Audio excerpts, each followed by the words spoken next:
Hello, hello, hello! Another day, another vlog. So as you can see guys, daghan kitag parcel. Abrehonom dereray. Pero kani mga butangan no, dili ko masayangan dahi kay para ni kay Jassy. So part po ni siya sa healing of my inner child no. Kaya sa unang panahon, wadyo ko katrag mga ani. So dili no kay butang ang playground ni Jazz. Gikan pa di ko anigmati na nag-event niya. Pila ka oras ang biyahe pero walay kapoy-kapoy dahil kay gusto na ko na makita ni Jazz ang iyahang playground. So gamay na ko siya playground good. Kanya kinili akong anak no kay naa siya pagka-introvert dahil mas gusto pa siya magdula nga siya ra isa kay kung na siya makauban na dili siya gusto makisabay sa tapok dahil mas gusto siya ra isa magdula.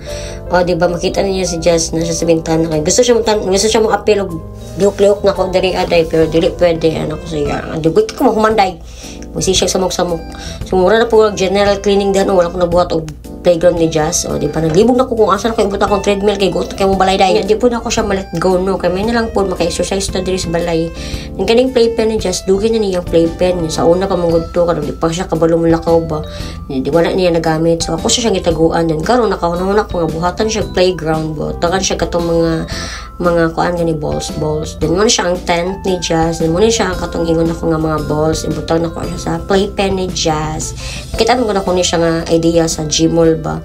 Unya kulang di ang mga balls. Dili ka siya kapuno sa playpen. Pero chokes ra mag-order na pag tag-usaban ni bali 150 siya kabuo kabilang makapuno siya sa playpen pero dili di ay.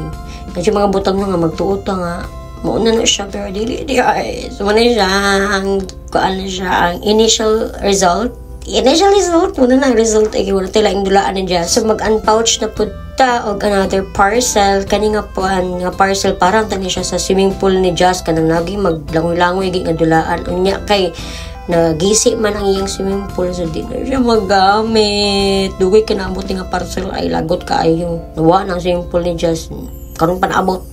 Pero mabutangan pa man nun, matapakan pa man siya kan tunok mo siya gansang. So magdagandagan din siya sa tubig no. So karon day mga orasan no kay kapoy ko bayo na day kay gikan pa kog event sa Mati 3 days minya nagbiyahe nya kapoy kay pero adjay mawala ang tarang kakapoy day kumpara sa imong anak ang imong ginabuhat. Muna ni siya no excited na ko makita ni Jazz ni dan nanilig lang sa day ko diri sa gawas kay hasta ko gawa day general cleaning na jud akong ginabuhat. Nya nadedali pug ko aning lihok sa gawas no kay ang Jazz natulog pa. Yang kanadang sa lamisa no kay muna siya ang mga sapatos na mo di lang sana ko gibutang siya sa gawas kay nay kabutangan sa sulod ay kuot na kaayo. So muna ni siya I am already done with my kaetsusan sa buhay. Ang limpi-limpi ra in town ang among gawas kumpara ka ganina mura nagbudiga.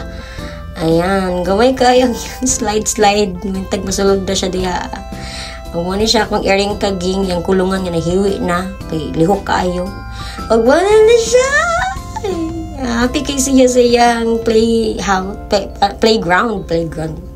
kung gamay ra kayo nag-slide rin siya gitry na ko na siya kuha diha kay maligong tamig dagat di na siya muhawa dahi gusto na siya magdula nagabta talaga gabi day o diba anak ko sa inyo mas gusto niya magdula siya ra isa or iyang iring na lang iyang kadula dahil di siya gusto nga na siya kauban bata pero sa tinuod lang anak ko batasan no kana mas gusto ko nga ako ra isa mo nang daghan kay makigsabay sa ko ko ay naman ko buhaton ay nani ako na kay gusto ko nga ako ra jud isa so ayun lang po thank you so much for watching bye bye.